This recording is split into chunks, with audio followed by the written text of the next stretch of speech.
얼마 전에 한 애널리스트가 라이트코인 ETF 출시에 관한 언급을 하기는 했습니다. 그래서 그 부분 때문에 시장 참여자들의 관심을 받기는 했었는데요. 사실 이전 대비해서는 그 관심도가 조금은 떨어졌다라고 보셔도 좋을 것 같긴 합니다. 하지만 그래도 라이트코인을 우리가 어떤 가치로 바라봐야 할지 또 우리 시장에서 다시 주목을 받을 가능성이 있기 때문에요. 그 부분들 한번 이야기 나눠보고요. 일단 라이트코인이 비트코인과 좀 유사하다라는 거 이제 투자자분들이 어느 정도는 아실 것 같은데 어떤 점들이 좀 유사할까요, 교수님? 네, 먼저 별명부터 말씀은 재밌을 것 같은데 네. 비트코인을 디지털 금위로 표현하죠. 네. 근데 라이트코인은 디지털 은위로 표현되고 아, 은입니까? 네. 그러니까 그게 표현되고 있어요. 네.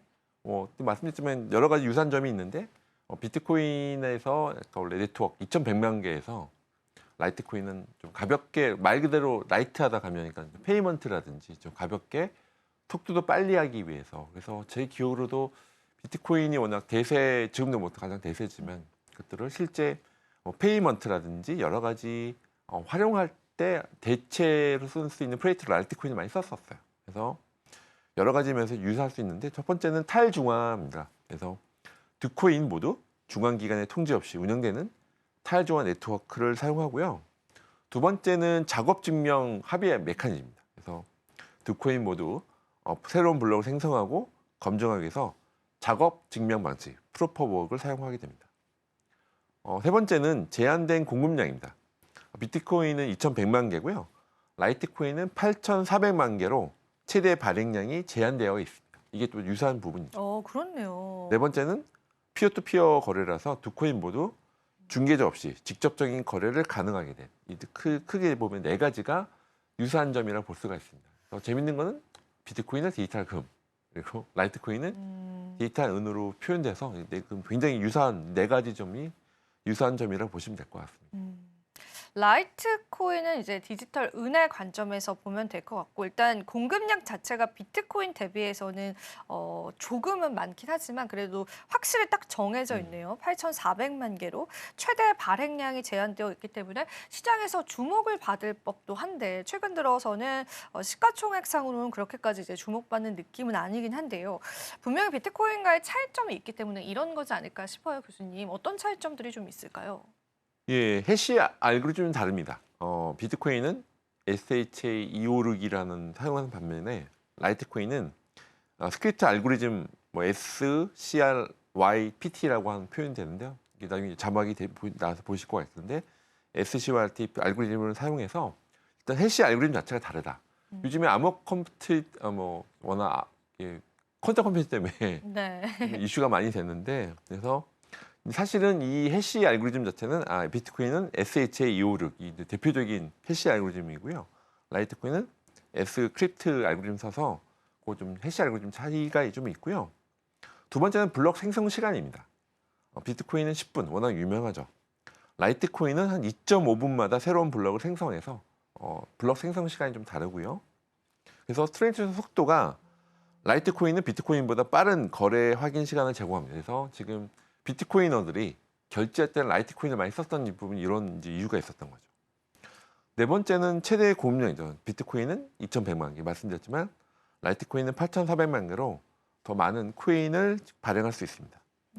시가총액은 아까 방금 앵커님도 말씀드렸지만 워낙 디지털 금과 은으로 표현하기도 약간 좀 애매하게 그죠? 그렇게 네. 표현하기도 좀 민망하게도 시가총액이 많이 차이가 나는데 지금 라이트코인을 많이 썼던 건 이제 비트코이너들이 이제 약간 실제 가볍게 결제했을 때 네. 그리고 빠른 네트워크에서 비트코인 네트워크하고 라이트코인 네트워크 연결하는 것들도 좀 있었어요. 크로스 체인 관점에서도 그런 플레이들이 있었는데 지금은 뭐 비트코인 코어가 워낙 커져서 비트코인 쪽 네트워크하고 라이트코인 네트워크하고 이제 연결하고 하는 것도 좀 있었는데 지금은 그 시도는 좀 많이 줄어간 것 같긴 해요. 그래서 지금 약간 비트코인이 워낙 메인으로 해서 비트코인 레이어 2라든지 그런 것들도 많아 좀 나올 것 같고요. 라이트코인이 사실은 비트코이너들이 이건 은이니까 뭐 속도도 빠르고 그래서 라이트코인으로 결제했을 때 지금은 거의 안 쓰시는데 네, 그런 것 같아요. 그런 프레이트를 좀 몇 개 있었던 걸로 기억이 납니다. 그런데 이제 궁금한 건요, 교수님. 라이트코인이 사실은 주목을 받았었던 적도 있었잖아요. 우리가 만약에 지금이 상승장이다라고 한다면 그 이전의 상승장에서는 좀 주목을 받았던 것 같은데 관심도 자체가 떨어진 이유가 개인적으로는 뭐라고 생각하세요? 개인적으로는 사실은 비트코인이 워낙 생태계가 강해서 강해서. 원래는 네. 그 당시는 우리가 이제 비트코인 디지털금 인정, 라이트코인에선 또 좀 속도도 빠르고 그걸 좀 수수료도 낮고 그래서 그걸 처리하기 위한 대체제 내지는 대체를 표현 보완제라는 표현이 맞겠네요. 보완하는 역할을 해서 그런 플레이들이 있었는데 지금은 이제 비트코인 ETF 이후로 사실은 비트코인 ETF 이후로는 많이 바뀐 것 같아요. 그래서 기존에 있었던 메이저 플레이어 아까 잠깐 말씀드리면 원래는 비트코인이 뜨고 나면 그다음에 알트코인이 그다음에 이제 팔로우를 해서 더 됐는데 지금은 플레이어들이 나중에 이런 주제를 한번 방송하면 좋을 것 같은데 비트코인을 뜨면 그 비트코인 갖고 있는 홀더들이 그다음에는 알트코인에 좀 처리도 해서 라이트코인처럼 그런 게 좀 확장되는 게 있었는데 지금은 너무 비트코인으로 몰리는 것 같습니다. 아, 알트코인 그러니까 쉽게 말하면 이더리움은 라이트코인을 팔고 비트코인을 수집하는 경향을 보이는 것 같아요. 오히려. 최근에 이건 네. 최근인데요. 이제까지는 말씀드렸지만 비트코인이 뜨면 알트코인이 떠서 이제 뭐 라이트코인, 라이트 네트워크, 라이트코인도 이렇게 좀 약간 그런 부분에서는 수혜를 받았는데 지금 그 수혜하는 정도 좀 떨어지는 것 같아요. 물론 이제 같이 이제 네트워크 뭐 같이 돈만 성장하는 게 있지만 옛날보다 또 비트코인에 몰리는 경향이 좀 많은 것 같다. 투자 관점에서 봤을 때. 그래서 기본적인 근데 기본적인 거는 속도도 빠르고 수수료가 낮았기 때문에 비트코인보단 페이먼트 할 때 많이 썼던 경험이 있었죠. 음. 관심도 자체 면에서는 사실 예전만 하지 못하다라는 그런 뭐 시장적인 어느 정도의 영향력들이 있기는 합니다. 하지만 뭐 그래도 우리가 라이트코인이라고 하는 거는 나름의 역사가 좀 긴 코인이기 때문에요. 그 기술력들을 여러분들이 들여다보시면 분명히 도움되실 그런 날들이 있을 것 같아요. 주요한 특징들도 좀 이야기를 들어보고 싶어요. 라이트코인이 또 왜 생겼는지 그리고 왜 이런 별칭들이 생겼고 뭐 시장에서는 어떻게 받아들여지는지 그런 부분도 한번 짚어주시면 좋을 것 같습니다. 예, 라이트코인은 비트코인에 비해서 빠르고 저렴한 거래를 제공해서 이제 별칭을 얻었고요. 라이트코인은 빠르고 저렴한 일상적인 거래, 그러니까 일상적인 거래를 위해서 결제 수단을 설계되었습니다. 그래서 비트코인 지금은 이제 이더리움이 한참 잘 나오기 전에 네. 이더리움이 잘 나오기 전에는 우리는 페이먼트를 할 수 있어라고 해서 그때 한참 라이트코인이 한참 그 당시 좀 각광받았었죠. 근데 이제 블록체인 2.0을 이제 이더리움에서 내준 상태가 된 거죠. 세 번째는 빠른 트랜잭션 속도입니다. 그래서 2.5분마다 새로운 블록을 생성해서 비트코인보다 4배 빠른 거래 확인 시간을 제공했기 때문에 비트코인으로는 결제 못했던 시기가 있었잖아요. 근데 그 당시에 이렇게 빠른 트랜잭션 속도를 했고요. 그리고 낮은 수수료죠. 빠른 블록 생성 시간으로 인해서 네트워크 혼잡이 덜해서 일반적으로 더 낮은 거래 수수료를 제공했고요.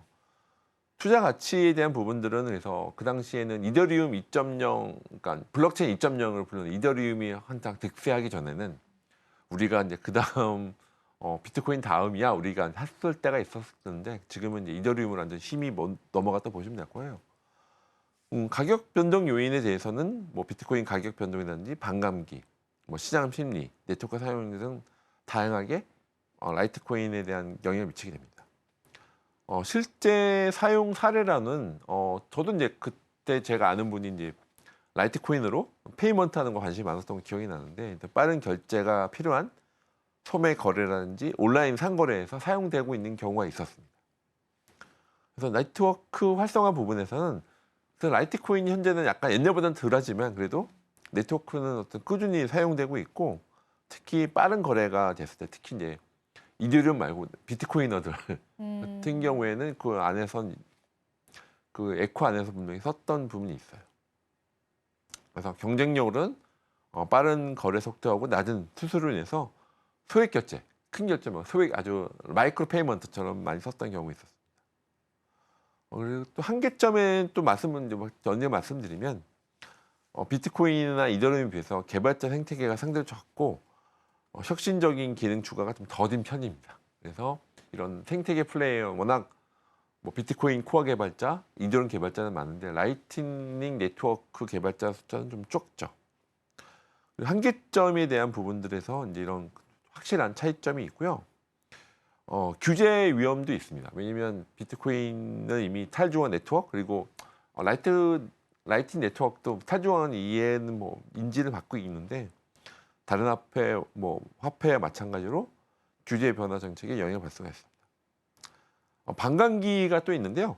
뭐 4년마다 채굴 보상의 반으로 줄어든 반감기가 있으면 이는 고금융 감소에서 가격 상승 요인이 될 수 있는데 이거는 뭐 비트코인하고 메커니즘이 비슷하다 보시면 될 것 같습니다. 이상 좀 많이 좀 말씀드렸는데 기본적인 뭐 기능이라든지 아니 여러 가지 특징들을 이제 제가 하던 여러 가지 종합적인 관점에서 좀 말씀을 드렸습니다. 지금 바로 구독을 눌러보세요. 실시간 경제 뉴스, 투자 전문가들의 다양한 시황과 정확한 분석, 또 알찬 투자 정보까지 신뢰할 수 있는 저희 서울경제TV와 함께하세요.